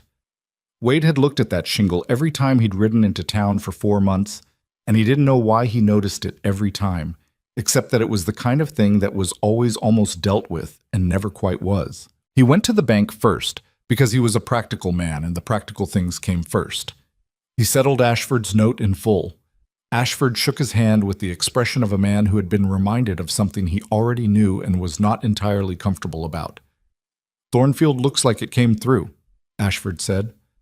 "It came through," Wade said. Simple as that. Simple as. He went to Garfield's next, because he needed supplies, and because part of him wanted to stand in the ordinary business of the town for a few minutes before he did the next thing. Marcus Garfield was his usual taciturn self, which was a relief. There was no performance required with Marcus. You bought your things, and you paid your bill, and you went. On the way out, he ran into Jean Pruitt. They had not spoken directly since the November morning outside the apothecary when Wade had offered the shed for the Harrison horses, and Jean had told him Harrison was a dirt farmer. Jean looked at Wade with the expression of a man who is doing his own calculation. Where things stand now, what it's worth to be civil. "Heard the drive went well," Jean said. "Well enough," Wade said. "Callaway?" "Callaway." Jean nodded slowly. He looked like a man filing something away. "Smart move," he said, and walked on. Wade stood on the boardwalk for a moment with his supplies and watched Jean walk down the street and thought that was probably the closest to an acknowledgement he was going to get from that quarter, and that it would do. He went to the Granger house last. It was late afternoon, the light going sideways and gold the way it did in April, when the worst of winter was done and the air was just starting to remember that it knew how to be warm. Eliza was on the porch. She'd been doing something with a pot of soil, transplanting something, her hands dark with earth, and she stopped when she saw him coming up the road. She stood up slowly. She wiped her hands on her work apron. She looked at him coming down the south road with the low April sun behind him and the town at his back, and something in her face arranged itself into the expression that was her real one, the one that didn't negotiate or manage or hold anything back. He stopped at the gate. "Drive's done," he said. "I know," she said. "Bess sent word 2 days ago." He looked at her. She looked at him. The porch boards were worn and the pot of soil was tipped slightly, and her hands were still dirty, and none of it was the kind of scene that appeared in the stories people told about frontier life when they wanted to make it sound like something other than what it was. "I said I wanted to ask you something," he said. "You did say that," Eliza agreed. He came through the gate. He stood at the foot of the porch steps and looked up at her. He'd thought about how to say this, and he'd thought about it badly, going over words, discarding them, finding them insufficient. And what he'd arrived at finally was the thing that was simply true without being arranged. "I don't want to manage anything anymore," he said. "I want to do the work and have it mean something and come home to someone who understands what the work is. And I've known since January that you're that person." He paused. "I'd like you to marry me. Not because it makes sense or because it solves anything. It's going to make some things harder, and we both know it. But because it's what I want, and because I think it's what you want too, and I'm not wrong about that." Eliza looked at him standing at the foot of her grandmother's porch steps in the April light, with his coat dusty from 11 days on the road. She looked at him for a long time, long enough that another man might have been worried, but Wade knew by now that this was how she did things. She didn't arrive at important answers quickly, because quick answers were for people who hadn't thought about the question. "You're not wrong about that," she said. Behind them, from inside the house, they heard Vera say distinctly, "It's about time." Eliza turned her head toward the door. "Were you listening?" "I was sitting in my own house," Vera said from behind the door. "I can't help what comes through the walls." Wade looked at Eliza. Eliza looked at Wade. Something moved across her face that was the full version of the smile she usually kept partial. Real, unguarded, the kind that changed her whole face and made her look younger and less defended and entirely herself. "Yes," she said. "The answer is yes." The dirt from the garden pot was still on her hands when he came up the steps. She didn't apologize for it, and he didn't notice it, or noticed it, and didn't care, which in the end amounted to the same thing. Inside the house, Vera went back to her mending with the serenity of a woman whose opinion has been vindicated, which she had known it would be, and waited for someone to put the kettle on. They married in May, on a Thursday, because Thursday was a working day, and neither of them wanted the kind of wedding that required a town to stop what it was doing and form an opinion about it. It was small. Vera sat in the front chair, which Eliza had carried from the Granger house, and positioned in the shade of the big cottonwood at the edge of Thornfield's south pasture. Cleet stood beside Wade with his hat in his hands and his best shirt on, which was not significantly better than his regular shirt, but the intention was clear. Bess had made a cake that morning, a real one, with dried fruit and actual sugar, and when Wade had come into the kitchen and seen it on the table, she'd said, before he could speak, "Don't make a thing of it," and turned back to the stove. Dante Reyes came with Maria and the children because Eliza had asked them, and Dante was the kind of man who showed up when he was asked. The two youngest Reyes children sat on the ground in the grass and occupied themselves with a beetle they'd found, which Eliza noticed and said nothing about because she was not the kind of woman who interrupted children over beetles. The justice of the peace was a tired, decent man named Orville Speck, who'd been performing this particular function in the county for 20 years and had the unhurried manner of someone who understood that the ceremony was not the point. He went through the words. Wade and Eliza said the things required of them.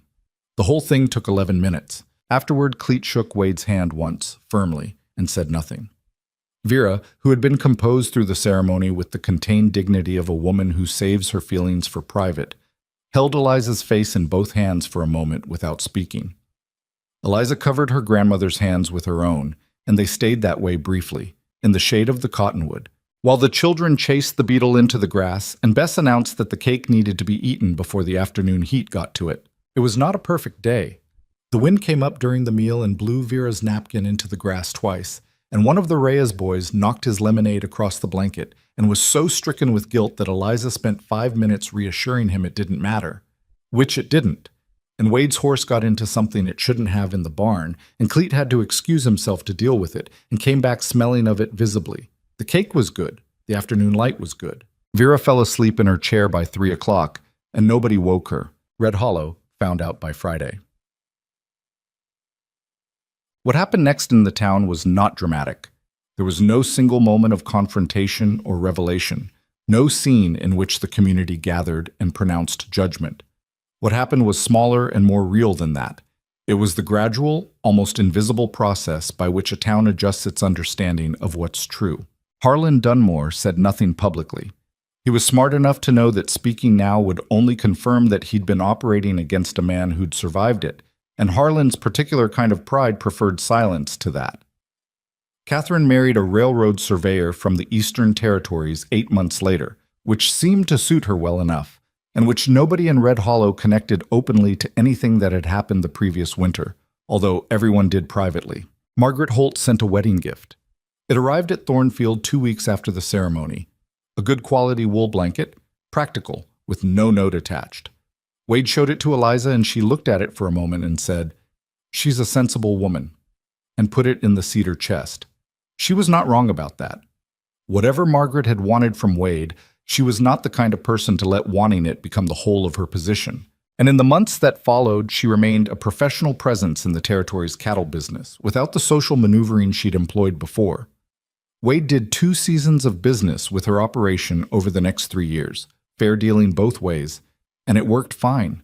Gerald Ashford attended the Summer Cattle Association meeting in June and shook Wade's hand in front of 6 other men without any particular ceremony, which in the language of the county was as close to a public correction as a man like Ashford was going to make. The Pruitt brothers, Gene and Carl, ran into a serious drought problem the following summer that wiped out half their east pasture grass. Gene came to Thornfield in August with the specific humility of a man who has run out of other options and asked if Wade could spare any of his surplus hay stores. Wade sold it to him at fair price, not charity price, because Gene hadn't asked for charity and it would have been an insult to offer it. They stood in the barn and talked the terms through, and that was the whole of it. They didn't become friends. They became neighbors who understood each other's position, which on the frontier was worth more than friendship in a number of practical ways. Tom Calloway became a real partner over the following 2 seasons, not just a buyer. He had ideas about grazing management that he'd been developing for 3 years without a large enough operation to fully test them, and Thornfield's North Pasture turned out to be exactly the scale he needed. The arrangement they worked out, shared rotation schedules, coordinated breeding programs, was the kind of thing that neither man could have done alone, and both of them knew it, and that knowledge made the business relationship clean in the way that relationships are clean when both sides understand the value clearly. None of this happened easily. None of it happened without setbacks and miscalculations and months that were worse than they should have been. But the first year of the marriage was not simple. Eliza moved to Thornfield in May and spent the first 3 weeks learning the ranch the way she learned everything, systematically, without pretending to know things she didn't, asking the questions that needed asking even when they were the basic ones. She sat with Cleet one afternoon in the first week and asked him to walk her through the full operation from the water rights to the breeding records to the hands' pay schedule. Cleet looked at her for a long moment when she made the request, with the expression of a man deciding something, and then he spent 2 hours going through it with her in the methodical detail she'd asked for. He told Wade about it that evening, not to report it, just to mention it. She wanted all of it, Cleet said, not just the household side.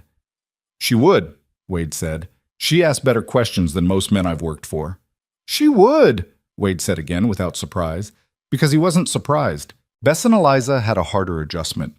Bess had run the Thornfield kitchen for 6 years with total authority, which she'd earned and exercised fairly but absolutely, and Eliza's arrival introduced a question of jurisdiction that neither of them addressed directly for the first month. They circled it instead, Bess extending small tests of territorial patience, Eliza declining to take the bait, but also declining to yield ground that wasn't being contested reasonably. Wade watched this from a careful distance, having enough sense to understand that his involvement would not help, and would probably make it substantially worse. The resolution, when it came, was not dramatic. It was a Tuesday morning when the bread wasn't rising right, and Eliza identified the problem. The starter culture had gone slightly off in the heat, and fixed it without comment, and without making Bess feel that the problem had been identified and fixed. Just quietly corrected the thing and moved on. Bess noticed. She said nothing about it that day or the next, but by the end of the week something in the kitchen had shifted, and the shift held. Wade heard about this from Bess indirectly, in the specific way he heard things from Bess, which was that she stopped making pointed observations about the general difficulty of new arrangements, and started making observations about dinner instead. The Granger house became Vera's house properly. Eliza made sure of this, made sure that Vera had what she needed, and someone checking on her, and the knowledge that moving to Thornfield had not moved Eliza out of Vera's life, just further down the road. Wade drove Eliza into town every Sunday. Sometimes he stayed, sometimes he left them to their time together, reading the situation correctly enough to know which one was wanted. Vera lasted 2 more years. She died in her own house on a February morning, her joints finally giving the rest of her the same notice, and she went the way she'd lived, with her opinions intact and her affairs in order and no particular fuss made about it. Eliza grieved in the way she did most things, privately, without performance, and over a longer period than anyone looking from the outside would have guessed. Wade didn't try to fix it or rush it. He was simply there, the way the ranch was there, the way the work was there, constant without being demanding, present without requiring acknowledgement. That turned out to be exactly what was needed, though neither of them said so. A year after the wedding, the Callaway rotation method began showing results in Thornfield's north pasture that were visible enough that 2 neighboring operations came to ask about it. Wade and Callaway explained it to anyone who wanted to understand it, freely, without charging for the information, because it was the kind of thing that worked better when more people used it, and hoarding it would have been the smaller choice. This mattered more to Eliza than it did to Wade, who did it because it seemed right, not because he'd thought through its implications. Eliza had thought through its implications. She understood, in the specific way of someone who had spent years on the outside of the circles where resources accumulated, that what Wade was building now was something different from what he'd had before. Not just a larger operation or a better managed one, but a way of operating that gave back into the system it depended on. She told him this once, in the way she said important things, without ceremony, in the middle of something else. In this case, the evening bookkeeping that they'd fallen into doing together at the kitchen table after dinner. "You know what you're doing out there is different," she said. "What we're doing," he said, without looking up. She paused, looked at the side of his face. "What we're doing," she agreed. "How's it different?" She set her pencil down. "Most men with what you have build walls around it. Bigger fences, tighter contracts. Keep the method and sell the product and let everyone else figure out the method on their own." She looked at the ledger between them. "You're not doing that." "It works better the other way," he said. "I know. I'm telling you that I notice it." He looked at her then. "Why does it matter that you notice it?" "Because you don't do it to be noticed," she said, "and those are usually the things worth noticing." He held her gaze for a moment. Then he went back to the ledger. But something in his face had changed in the way it changed when she said something that landed exactly where she meant it to. They sat at the kitchen table and did the books while the ranch settled into its nighttime sounds around them, and neither of them said anything else for a while, which was its own kind of conversation. 18 months after the wedding, Eliza found out she was pregnant. She told Wade on a Tuesday morning in the barn while he was checking the new cattle stock. Not in the house, not at dinner, not in some arranged moment, but in the barn, because that's where he was when she figured out she was ready to say it. He stopped what he was doing and looked at her. "When?" he said. "November, probably." He was quiet for a moment. She watched him do the thing he did, go somewhere internal and come back from it with whatever he'd found there. "You're all right," he said. It was half question, half statement. "I'm scared," she said. Because she was. and she'd learned not to use the careful version of her face with him. But yes, he set down what he'd been holding and came to her and put both arms around her, not with urgency or drama, just that his arms around her in the barn with the cattle moving in the stalls and the morning coming through the high windows. She stood in it for a minute. She let herself. "We'll be all right," he said into her hair. "You don't know that," she said. The same thing she'd said to him once, months ago, about whether he knew her character for certain. "No," he agreed, "but it's still what I think." The baby was a boy, born in November the way she'd predicted, which arrived with all the difficulty and noise and fear that arriving did, and Bess ran the house for 3 weeks with a command presence that brooked no argument from anyone. And Cleet held the baby once on the 3rd day with the careful bewilderment of a man holding something he doesn't know the protocol for, and said the boy looked like he had sense, which was the highest compliment Cleet extended to any creature. They named him Daniel. Not after anyone in particular, just a name that sounded like itself, that didn't carry the weight of someone else's story. 2 years after the hardest winter Red Hollow had seen in a generation, Tom Calloway organized a regional cattle association meeting that drew ranchers from 4 counties. The agenda was grazing management, water rights, and the new rail spur that had been approved for the southern route, which was going to change everything about how cattle moved through the territory. 31 men sat in the meeting hall in Marsden County on a Friday afternoon in October and talked through things that mattered. Wade presented the rotation method alongside Calloway. He was not a natural speaker. He said this himself, plainly, at the beginning, which got a few laughs that loosened the room. But he was clear and he knew what he was talking about, and the numbers he brought supported everything he said without needing decoration. 3 ranchers from the eastern end of the territory asked questions that went on for 40 minutes. Wade answered them all. Harlan Dunmore was in the room. He sat in the 3rd row with his arms crossed and his face arranged in the expression of a man attending something out of obligation. He asked one question, technical, about water allocation in drought conditions, and Wade answered it as directly as he answered everyone else's, without loaded weight in either direction. Harlan nodded once and wrote something in his notebook and said nothing further. After the meeting, on the way to the horses, Gerald Ashford fell into step beside Wade. "Good presentation," Ashford said. "Thank you, Gerald." A pause. Ashford was a man who said things in the order he was ready to say them, and he was organizing something. "Your wife's involvement in the Calloway arrangement," he said carefully. "The initial identification of the opportunity. I've heard about that." "She identified Calloway," Wade said. "Yes, that was significant." Ashford cleared his throat. "Given the timing." "It was," Wade agreed. They walked for a moment in silence. The October air was clean and cold, the kind of air that made everything seem a little sharper than usual. "She's a capable woman," Ashford said, meaning it as far as Wade could tell. "She is," Wade said, meaning it more. Peak. Eliza never became what Red Hollow would have called a society woman. She didn't want that, and wouldn't have been good at performing it, and she understood the difference between not wanting a thing and not being able to have it. She was not going to confuse the two just because it would have been more comfortable to blame circumstance for a choice. What she became was something the territory didn't have a clean word for. She ran Thornfield's accounts with a precision that Cleet, after initial skepticism, came to rely on.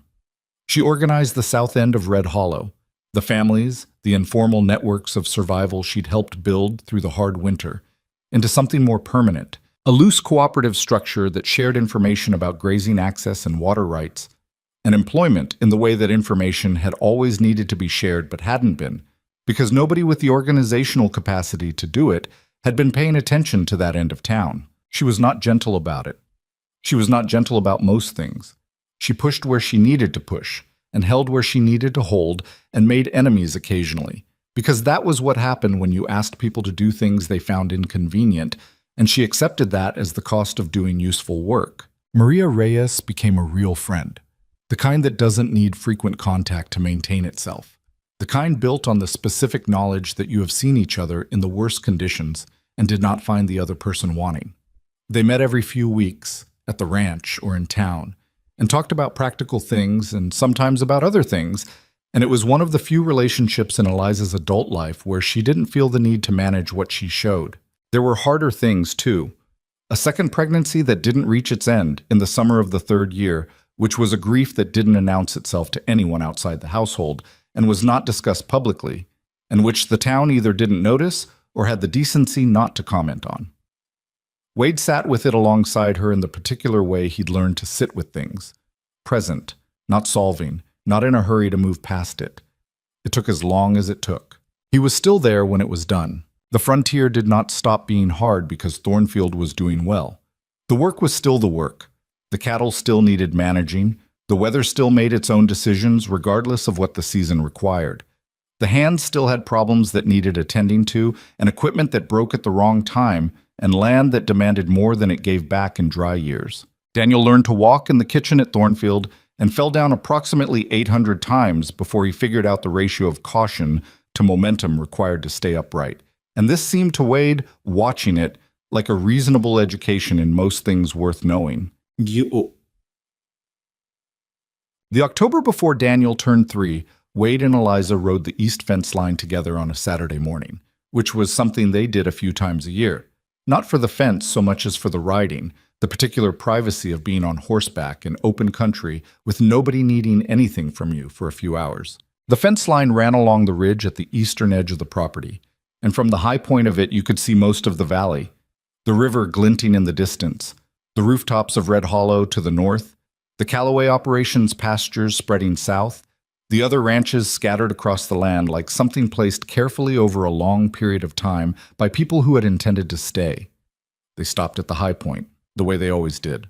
Eliza looked at the valley for a while.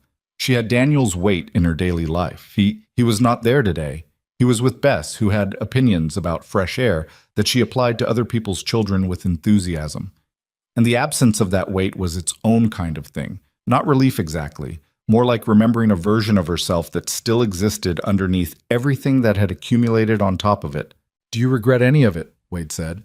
Not the winter, not Harlan Dunmore, not the hard year, just any of it, which was the larger question. She thought about it honestly, the way she thought about everything. She thought about the Granger house and her mother's sickness and her father's accident and every winter she'd managed on the margins and what it had cost her and what it had made of her.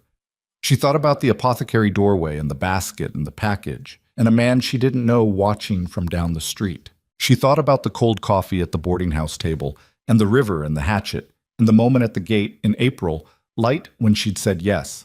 "No," she said, "not anything. There are things I'd have done differently," she said. "Some of them I did wrong and knew it and did them anyway, and that's different from regret." She looked at him sideways. "Do you?" He looked at the valley. "I regret 2 years of being careful about the wrong things," he said. "I don't regret anything after November." She looked at his profile, the specific weathered geometry of his face, which she knew now the way you know the landscape you live in, not as something admired from a distance, but as something navigated daily, familiar in its difficulty and its specific kind of beauty. He was not a comfortable man. He was not easy. He had silences that were genuinely unreachable, and opinions that were genuinely immovable, and a way of sitting with his own certainty that could be maddening when the certainty was wrong, which it sometimes was. She had known, from early on, that the question was never whether he was perfect. The question was whether the things he was matched the things she needed, and the answer to that had been complicated and ongoing, and did not resolve into a simple yes. It resolved into something that required daily renegotiation and had no final answer, and was, in that way, exactly like everything else worth doing. "Wade," she said. "Yes." "The pump handle," she said, "at the south well, the first time." He looked at her. "What about it?" "That's when I started thinking you might be real," she said. "Not the supper at Gertrude's, not the shed for the Harrison horses. The pump handle. Because you did it when nobody was watching." He was quiet for a moment. "I didn't know if you'd figure it out." "I figured it out," she said. "I know." Something moved in his face that was as close to sheepish as a man like Wade Mercer got. "I was hoping you would." She laughed. The real one. The one that had surprised him the first time it came out at Gertrude's and that still, 3 years later, did something to the room it was in. He looked at her the way he'd looked at her that evening, like a man who'd been waiting for something and was glad it happened and was not going to say so directly because he didn't need to.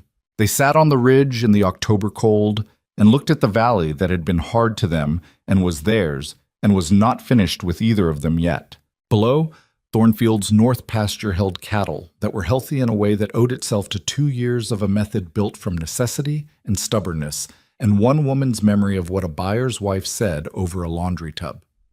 The south road ran through the valley toward town, past the Granger house, Vera's house still, always, and the boarding house with its still unrepaired shingle, and the well where a pump handle had been fixed one morning before anyone was watching. None of it was what it looked like from a distance. None of it had been simple, or certain, or arrived at without cost.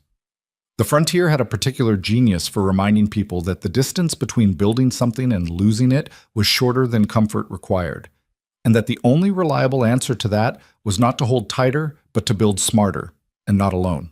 What Wade had understood in the end was not that he'd chosen Eliza over his land. He'd understood that what he'd been protecting all those years, what he'd been managing and guarding and holding at arm's length from anyone who might want it, wasn't the land at all. It was the thing the land was supposed to be for. The reason you put in 10 years of work in the first place. And you couldn't protect that by keeping people out. You could only find it by letting the right one in. And the right one, it turned out, had been the woman at the apothecary doorway with the basket and the package and the look of someone doing arithmetic while the wind hit her sideways, who had let him drive her home in the cold and asked why and meant it, and had been honest with him every single time at the exact cost that honesty required. That was not a small thing. On the frontier or anywhere else, it was the whole thing.